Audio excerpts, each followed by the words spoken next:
Chevrolet je ena najhitreje rastočih znamk v Evropi in to sploh ni čudno.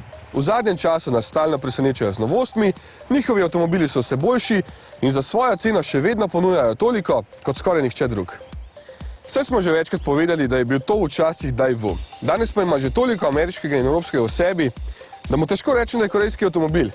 Platformo si recimo deli celo z Oplovo Astra. Najbolj sem si zapomnil, ko so na predstavitvi povedali, kaj so najpomembnejše prednosti novega Orlanda. Velikost, cena in oblika. Ja, s to oglato obliko res spominja na stare Chevroletove kombije, ki so nekoč služili roparjem in mafijcem. Danes pa pomeni, da ga nikakor ne boste zamenjali za kakšen drug avto. Znotraj znamke ali med vso konkurenco. Kar je lahko samo dobro. Znotraj deluje malo ceneno, kar v bistvu pričakujete od tega cenovnega razreda, nekateri so malo čudni te navzdol obrnjeni merilniki.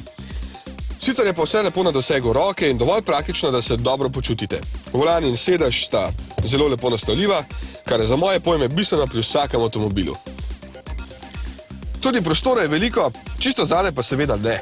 Nekateri hočejo imeti 7 sedežev, vendar se jih tukaj ne da odstraniti iz vozila, če potrebujete še več prostora. Tako je nakladalni rob v majhnem prtljažniku zelo visok, je pa dno ravno in srednja klop se krasno zloži. Celo prekucne se naprej, da ja še več uporabnega prostora.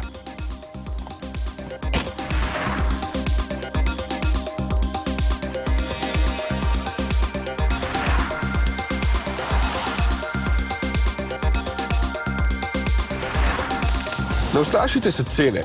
Tale že res stane 24.000 evrov, ampak je najdražji model v ponudbi in ima vso opremo, ki si jo v tem avtomobilu sploh lahko zaželite. Kje pa boste za toliko denarja še dobili enoprostorsko vozilo s 7 sedeži, ustem na sedežih, močnim 2-litrskim dizelskim motorjem, vso varnostno opremo in še samodejnim menjalnikom? Nikjer. Seveda pa vam še vedno ostane osnovni bencinski model, ki stane samo 15.000 evrov.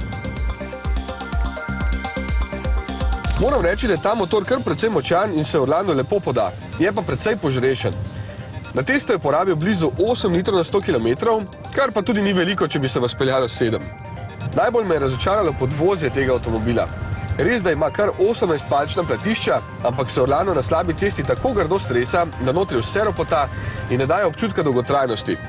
Tako da vsekakor raje izberite manjše gume. Kot sem pričakoval, kljub velikemu napredku je najslabši del tega Chevroleta še vedno mehanika. Ko bodo znali še to popraviti, bo avtomobil krasen. Verjetno pa ne več tako poceni. Zato so imeli na predstavitvi prav. Toliko za tolikšno ceno danes ne dobite nikjer.